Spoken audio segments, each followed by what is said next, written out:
Welcome to Virtue and Victory, a practical guide of Stoic virtues to triumph in chess and life.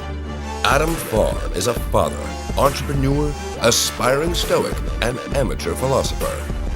Douglas Wong is a chess enthusiast, Stoic in training, and passionate about finding ways for us all to be at our best selves. Please welcome your hosts, Adam Farr and Douglas Wong.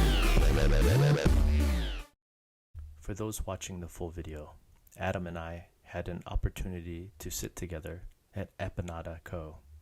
to have a conversation and play some chess.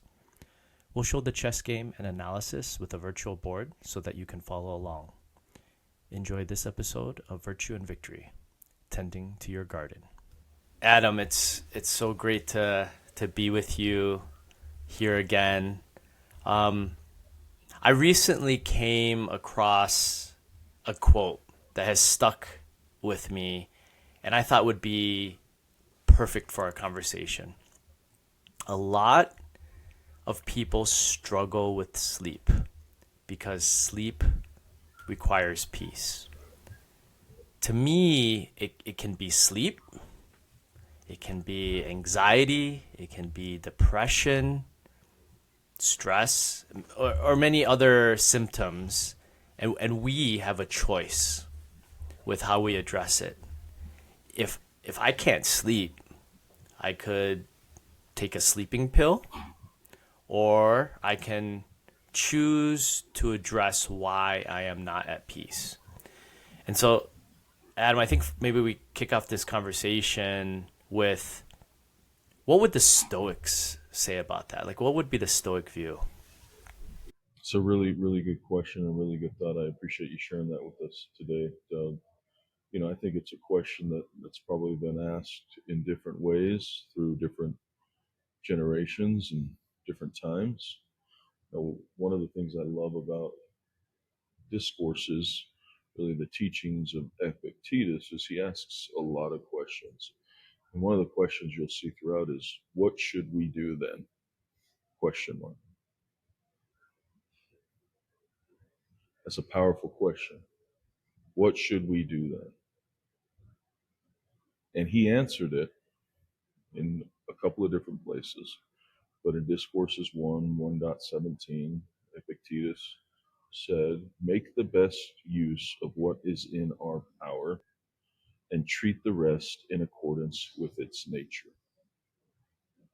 And so I know we've already got the answer. Now, we need to understand what's driving those things in life that are impacting our ability to sleep well, as you've positioned it. And we need to look at them. And what I think happens is we tend to overcomplicate them. I think that, yes, there are some very real medical things to watch out for some people. I'd say the general public could solve a lot of these problems by turning to the teachings of the Stoics, as we've been talking about in our time together. And so what I'll do is just encourage a couple of thoughts for us and our listeners. When the Stoics talk about treating the rest in accordance with its nature and making the best use of what is in our power, really what we're talking about is physics, logic, and ethics. Those are three things. Okay. Important to note that logic included what it does today, which is the formal study of reasoning. That's how the Stoics thought about it. Number two, ethics was not limited to just understanding right and wrong, as a lot of people define it today, but it was more broadly construed as the study of how to live with meaning. Mm-hmm. Okay? And so when you look at ethics, we're going to think of it that way. And then when we talk about physics, they were really referring to the study of all the natural sciences, as well as metaphysics, the understanding of how the world hangs together. Cosmopolis, right? We'll talk about that. We'll talk about that often. So those are the three things we're talking about when we talk about nature. And so as a practicing Stoic or an aspiring Stoic, if I were losing sleep over something, I would step back and I would look at these principles. I'd look at what Epictetus taught us, what Marcus Aurelius taught us, what Seneca taught us. And one of the central themes is going to be living in harmony with nature and asking ourselves, are we doing that? Number two, we'd look at the dichotomy of control, which is the central concept in Stoicism. It's super important to remember there's three things we can control: our judgments, our desires, and our actions. A lot of what's worrying us and a lot of what's impeding our ability to rest or to find peace or to sleep well is completely outside of our control. Am I going to lose my job? Am I going to be able Mm. to pay for Christmas presents? Am I going to be able to celebrate the holiday season the way I want to celebrate it? Is my family going to be around 3 years from now to see XYZ? Right? A lot of that stuff is completely out of our control. Therefore, the Stoics would say if it's completely out of your control, then the only thing you can control is how you're thinking about it. And so that's a long answer to what would the Stoics say about finding peace so that one can sleep. And I appreciate that, and I think our listeners do too. And I think, to be very clear, right, I don't want to dismiss any, as you mentioned, medical situations that people might have, but definitely I think asking the question, are we, when we say living within our nature, I do think it's powerful to ask the right questions. What is my nature? And the other question, what can I control? And so you mentioned, am I living in according to my nature as a person? And are we using or the best use of what's within our power? So I think there's a few truths that we all live. I think as people, we're social animals. You mentioned that, and absolutely, this is true. As a human, we're capable of using reasoning. So I think it's important to step back and reflect, and then ask these questions on ourselves. And then the next question is, what are we gonna do about it? You've shared a story that's resonated a lot with me in these things as well. So the concept of attracting versus chasing, particularly when you talk about it, it's about butterflies. So building your garden, right? So I think we can talk about, how do we cultivate one's garden, your garden. I think, in what type of garden are we looking to cultivate? Is it, are we being the best version of ourselves and driving the cultivation of that? Are we tending to ourselves? I think that's the question embedded in what I'm just saying.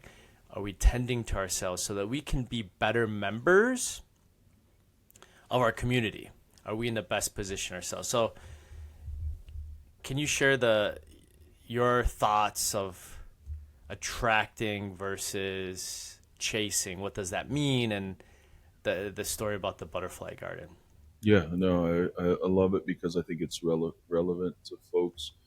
I've always loved watching butterflies in nature. I don't know. There's just something about it. I think they're beautiful. I think when you step back and look at their um, migratory behaviors, it's incredible to see the thousands of miles that butterflies migrate on an annual basis, the challenges and hardships that they go through. A lot of respect for butterflies. We won't go into it now, but Gabriel Garcia Marquez, the Nobel Prize winner from Colombia for literature, in a lot of his books, he talks about butterflies as well. Hmm. He talks about being out in the fields in his youth and just seeing fields of butterflies around him, and the impact that had on his life. Um, this whole concept of cultivating a garden, attracting versus chasing, for me, one way that I've been able to really leverage that in my life is the thought that you can spend a lifetime chasing butterflies and maybe never actually catch any, maybe one or two, or you can step back and plant and then cultivate a beautiful garden to attract butterflies. And if you do that, then you'll have as many as you could ever dream, if not more. Right? And I think that's the same in life. If we step back and stop chasing, which is a outward expression of trying to capture something, trying to attain something, trying to obtain something. When you step back and instead focus inwardly and cultivate your internal garden so that you can attract those things you're looking for in life, it's a very powerful concept. It is difficult in a lot of ways, but it is fully within your control. So when you step back and look at what it means to plant a garden in its simplest terms, you find a plot of land with some good dirt on it. You may have to condition the soil if it's not good enough dirt. But there's most places in the world have some dirt available, a pile of dirt somewhere that most people can access.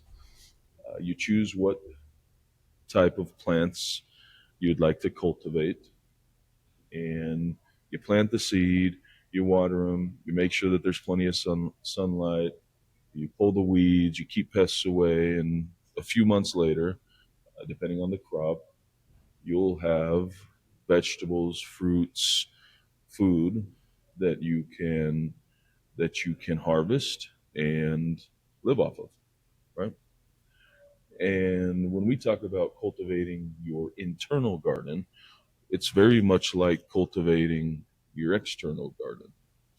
And it's important for people, for me, I won't speak for others, it's important for me to focus on what I can control um, as a practicing and aspiring Stoic, and not necessarily forget about everything else, but not let it impact my actions that I'm taking to cultivate my internal garden. And what I mean by that is when we think about the three things in our control: thoughts, actions, judgments, desires, depending on what words you choose to use, it's not that we disregard everything else, but it's that we recognize that there's no value to the internal garden that we're planting, and that if we can't control it, we should just focus on our thoughts around it. And maybe one could say our thoughts and the quality of our thoughts are the seeds we're planting on our internal garden that then becomes a beautiful rose garden, a vegetable garden, a fruit orchard. Take your pick of what you'd like to visualize and work on cultivating exactly what you would like to be internally so that you can attract externally what it is you're seeking, whatever that is that you're trying to find or whatever that is that you're trying to accomplish. Yeah, I love it, and I love the idea of thinking about how do you cultivate one's garden internally and externally, because I think that it's analogous to a lot of things that you said. It helps remind us to ask a few questions. And so when I think about the garden, what are we looking to attract? Are we planting the right flowers? And are we taking care of those flowers? Are we nurturing them? Do they need more sun? Do they need water? I think if I just want a certain type of flower, am I going to be satisfied if I just plant plastic flowers, for example? So that kind of goes back to symptoms versus root cause. Am I living according to my nature, anxiety, all these sort of things? We may have been planting plastic flowers when we really derive purpose from the act of gardening to drive what we need to achieve and attract what we need to attract. What I also like about the whole gardening analogy is gardens are generally, right, just thought of as beautiful things. I think they can be, as I mentioned, give you some purpose. You're doing some stuff. You reap what you sow, Maybe I need food, so there I plant food. Maybe I need some butterflies, so I need to plant the right plants there. But all the gardens together are even more beautiful, and you start to think about this idea of community, how I fit into community. So I'm taking care of my garden, my neighbor's taking care of their garden. Together, our community is beautiful. I think there's a virtuous cycle in that. We also have to be careful of the vicious cycle. And so when I think about weeds and sort of things, sometimes in our lives, in the things that we do, we might get tired. We may deprioritize things. So maybe there's a weed in my garden, and I'm like, don't worry about it. I'll take care of it tomorrow. And now that weed is bigger tomorrow, there's more weeds, and now they're choking out the nutrients for what I'm trying to drive. And the more I neglect my garden, the more it's going to become overrun. And now my garden is not taken care of. It brings down the value of my neighborhood, and it may attract the wrong stuff. My neighbor might say, hey, Doug's garden, he doesn't care. Why should I care about mine? Right? That's the vicious cycle. And so when I think about community, it brings me back to the Stoic concept that you've talked about, the community in the Cosmopolis. That's something you're doing. And I think you have a very unique lens right now, Adam, because you're sitting right now in Epinata Co. How does that tie into your Stoic philosophy? How does that tie into your garden or the community that you're trying to be part of? Appreciate the plug for Empanada Co. As you know, 90 days ago, I set out to build a restaurant concept that could positively impact the community that I call home. So, located in Sugar House, Utah, just outside of Salt Lake City. I mean, for all intents and purposes, it is Salt Lake City. Um, and one of the things we talk about a lot is the cosmopolis, right? Or in other words, the community in which we live, work, participate, right? The most important aspects of human nature for the Stoics is that we are social animals Mm-hmm. and are deeply interdependent with other people, and that we are capable of reasoning based problem solving. Okay? And so, one of the things after decades in health tech and fintech, one of the things that I kept coming back to is we're solving the wrong problems the wrong way. A lot of our health issues in America today, and I know I'm getting into some controversial topics here, but I'll dive in a little bit. Save me if I get too deep, Doug. I'm not the Okay. best swimmer. Um, the reality is a lot of our problems could be prevented by just changing up our diet and changing up our lifestyle. I think there's a lot of science behind that. I think that's a science backed um, theory, and it's a science backed reality. And one of the things is I stay as busy as I do with the companies that I run and the work that I do. It's really, really hard to find quality, fast, readily available, healthier, tastier foods, at least in America, in most places, definitely in Salt Lake City. And having had the opportunity to live 4+ years in Argentina, several years in Colombia, spent a lot of time over in Asia, with gratitude, some time over in Europe. What I found is you could find in those places I mentioned and many others that I've traveled to, you could find readily available, healthier, tastier, fresher foods. And I'd eat them in these countries that I mentioned, and I'd feel fine. I wouldn't feel sick. I wouldn't feel sluggish. I wouldn't feel tired. But when I come back to America, in most places, the fast, readily available, fresh food would always leave me feeling kind of disgusted, Mm. sluggish, tired. And so when I step back and look at a lot of the healthcare problems in our country, led primarily by diet, nutrition, lifestyle, or lack thereof of the three, or all three, or one or the other, I said that's a problem I think I can help solve. And I can be a positive influence on my community while I help solve that problem.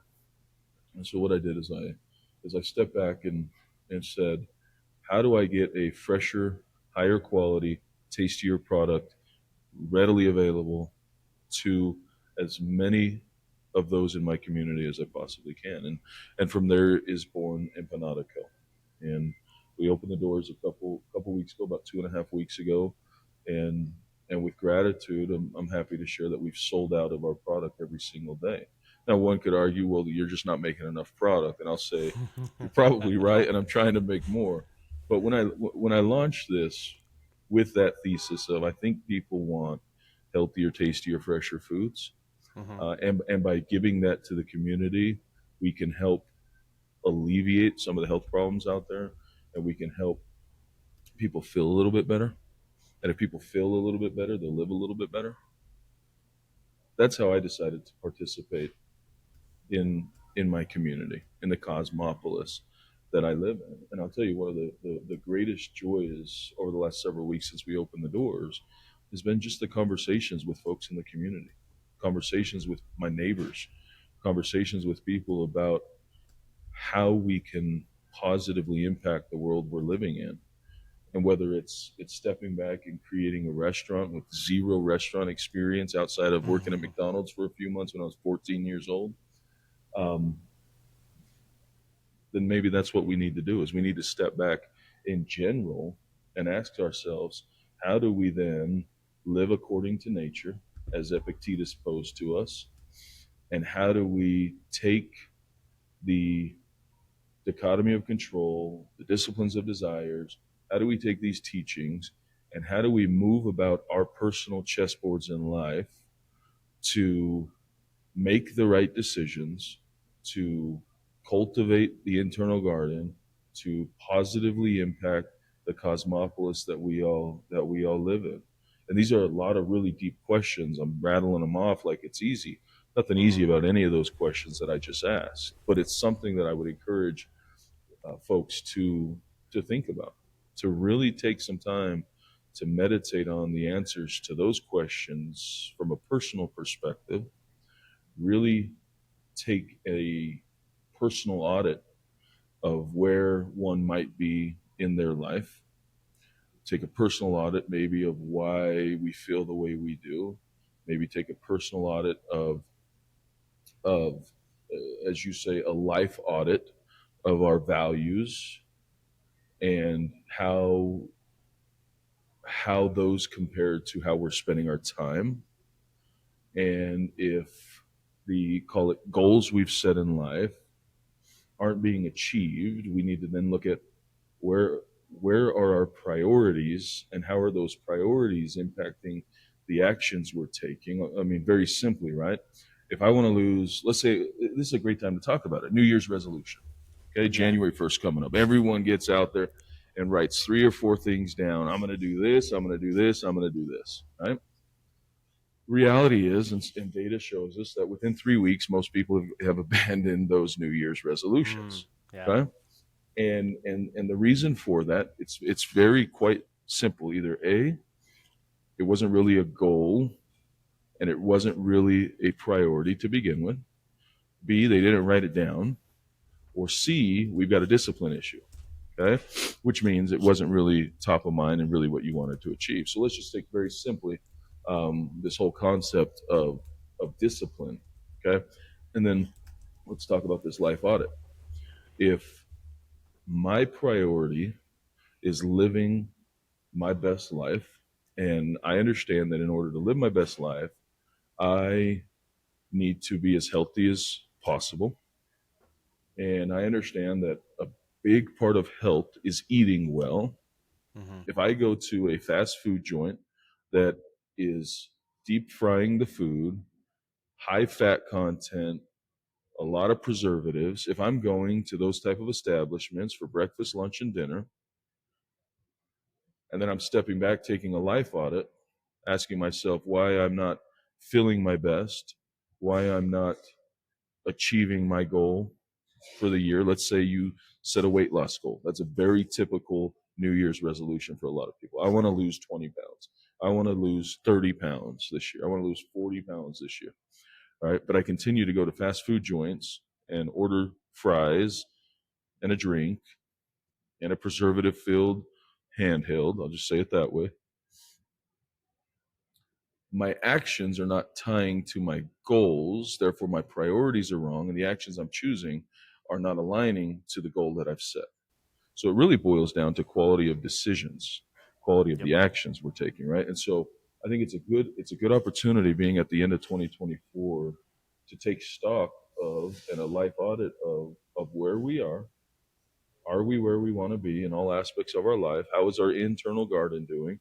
And if we're not there, let's step back and let's reprioritize. Let's set some real goals and let's be thoughtful about the actions we're taking and the priorities we're setting.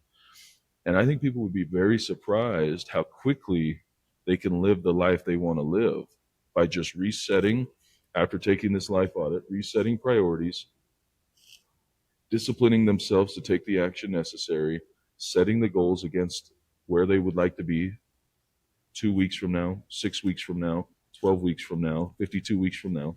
You shared a lot to unbundle. First, love that you're living your values and building a business to be part of a community and adding to that. You're truly cultivating your garden. I think that's fantastic, and I think it's an important story to share because we can see it unfolding real time. You also mentioned the things that we consume, and I think food is one thing, right? So I think when I think about food, my relationship to food, I'm at my best when I think of what I put into my body becomes part of my body. And so I want to put quality, nutritious, good things in me. Some people might think food is medicine. I think that's the right way. Again, to the symptoms, if you're stress eating and you're just trying to like get some pleasure to cover up a deeper issue, that's where we might run into problems. I think when we talk about objectives and goal setting, this is the crux. Like this is the level I want to talk about is being genuine and sincere. You talk about New Year's resolutions, right? It's very easy to say I want something.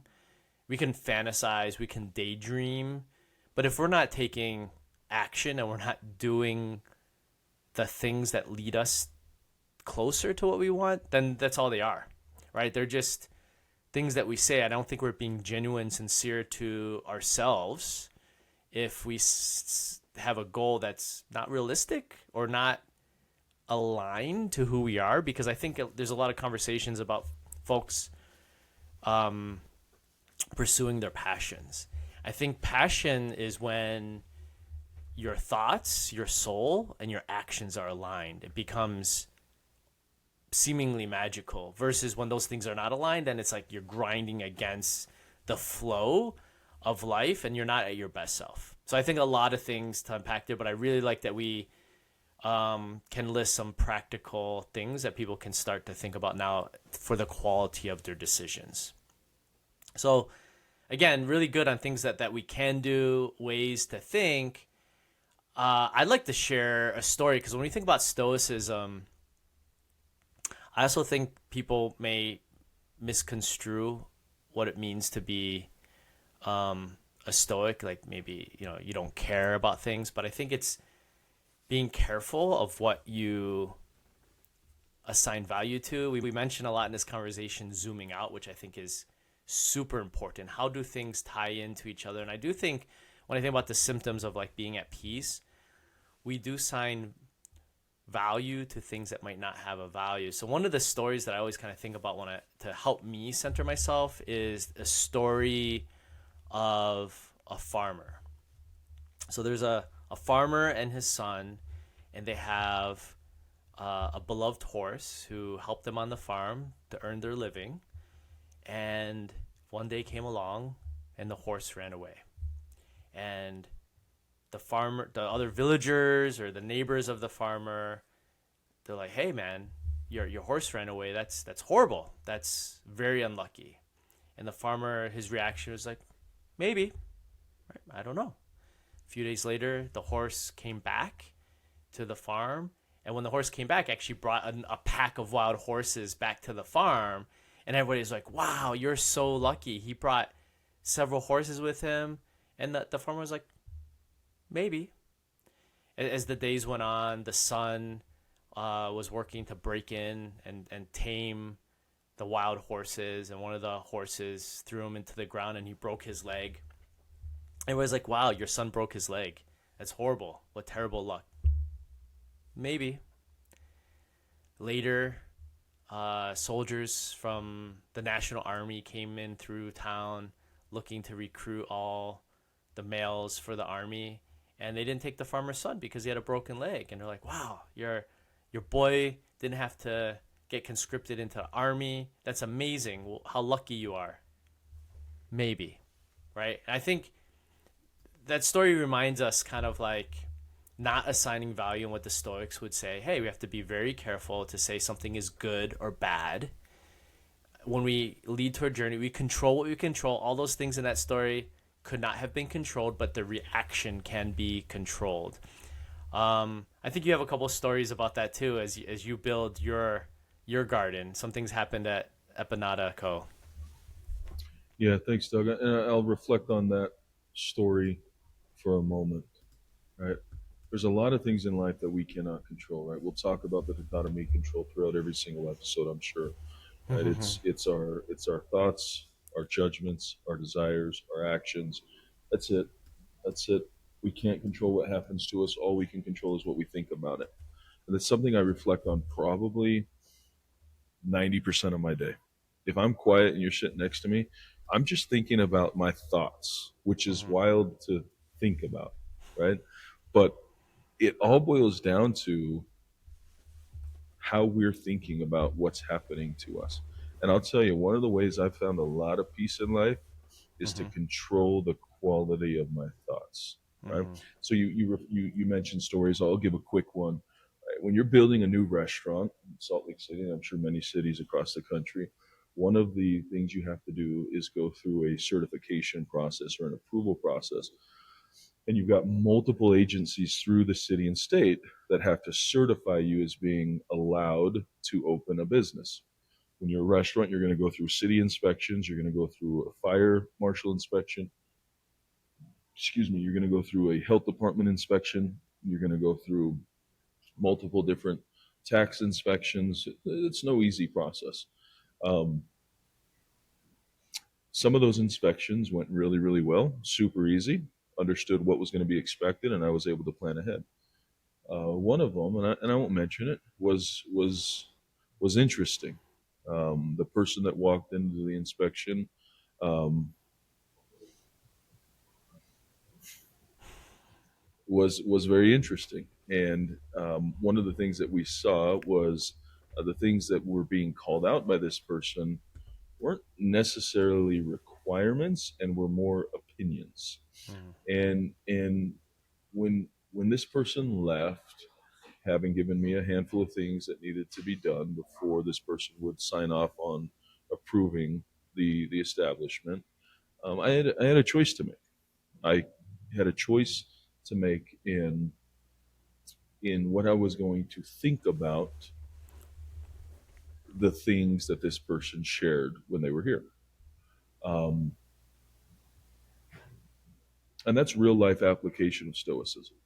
Yeah. That's real life application to say, I can let this frustrate me, discourage me, upset me, anger me, or I can do like the farmer and say, it's neither good or bad. It is what it is, which would be the Stoic approach, and control how I thought about the feedback that I received.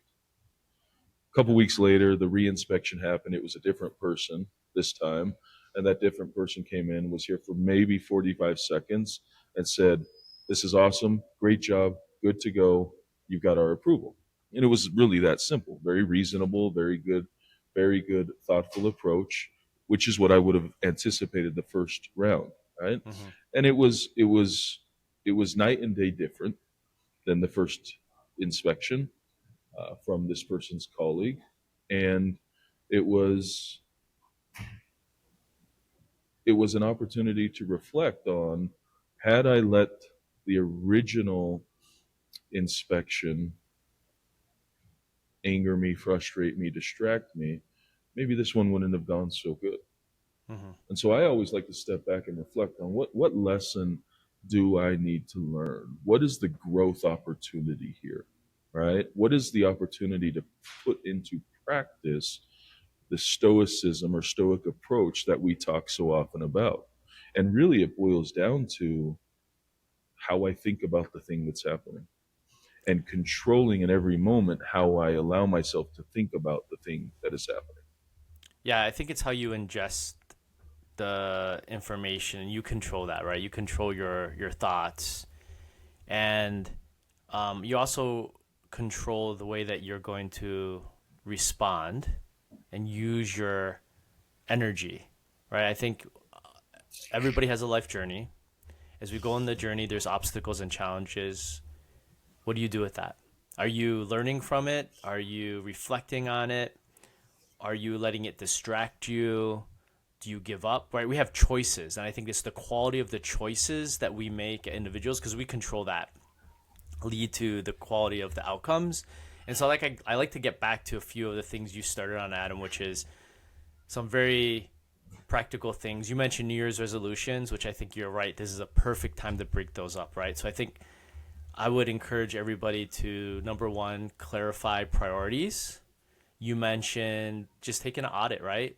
Which means, uh, what are my top priorities? What are my top values, and how do I spend my time? So I can say that weight loss, you mentioned, is a priority, is a goal, is an objective of mine, but I do zero activity towards it. Then am I really aligned, and am I being genuine and sincere to myself? That's like, I think that's what I think honesty is when we talk about self honesty. Am I being genuine and sincere to myself? And what align your activities? Where do you spend your time? Where do you spend your thoughts? Uh, are they in your relationships? Are they in your health? Are they on creativity? We talked about momente mori. Tomorrow's not guaranteed, so it should inspire you to refocus and not get distracted by those things that are just going to detract for you. Something that I'm learning from you, Adam, and I appreciate every time I interact with you, is you have gratitude, and you show it, right? So cultivating gratitude. I think a good practical tip or practice, and it's something I'm working on myself, is you can start and you can end each day reflecting on something. I would encourage you to go up to three things, if you could, that you're grateful for you. That you're grateful for, sorry.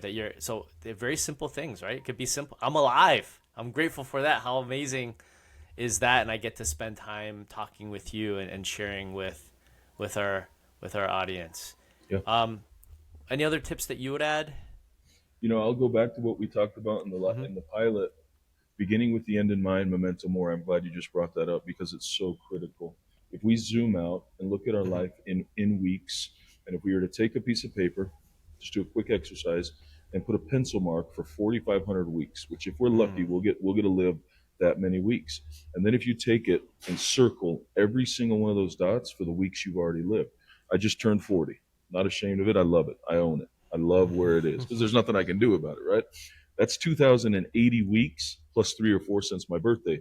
So really, I've already lived about half of those weeks that I've been allotted if I'm lucky to live 85 plus years. We'll see, right? Mm-hmm. Nobody knows. But doing that exercise, which is something I reflect on daily, here's how far I've come. Here's how much further I've got if I'm lucky. Mm-hmm. Am I living the life that I would be proud to say I lived? Or am I just doing what I think everybody else wants me to do? And that's a reflection, right? And I love where you bring up gratitude because it's so powerful to take a step back and be grateful.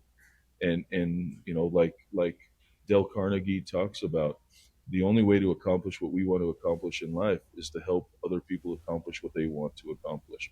And so again, looking inwardly, cultivating the garden, being thoughtful about how we spend our time, being thoughtful about the decisions and choices we make to make sure that the choices we're making are the highest quality choices, aligned with our desires, aligned with our goals, and then prioritizing our actions against those desires and goals. That's how we live the life. So I encourage the listeners and each of us to take a moment to express gratitude every day, take stock of our life, take an internal audit, and ask ourselves, what garden do we want to be able to harvest internally? And then go plant that garden and focus on that garden. Boom. Boom. There you go. So while we have been speaking together, which I'm very thankful that we get to do this. Thank you, Adam. We've been displaying a chess game that we played. Any comments about the chess game that's been going on? I mean, you're obviously better than me at chess, but I love the flow, being able to step back and talk life as we play chess. And I'm excited for the next episode to talk more about pawn to checkmate. I know that's something that you've conceptualized, and something I've definitely latched onto is even a pawn can become a queen, and the pawn can be the most important piece on a board. And in life, so many of us start out as a pawn at least once or twice in our life. Um, Something to think about. And I'm excited to explore that more fully in the next episode. That's awesome, and I think I'd like to leave everybody with a keynote address to the University of Texas, and leave them with this phrase: "Make your bed when you wake up." Thank you, everybody. Thank you, Adam. Thanks, Doug. If you make your bed every morning, you will have accomplished the first task of the day. It will give you a small sense of pride, and it will encourage you to do another task, and another, and another. And by the end of the day, that one task completed will have turned into many tasks completed. Making your bed will also reinforce the fact that the little things in life matter. If you can't do the little things right, you'll never be able to do the big things right. And if by chance you have a miserable day, you will come home to a bed that is made, that you made. And a made bed gives you encouragement that tomorrow will be better. So if you want to change the world, start off by making your bed.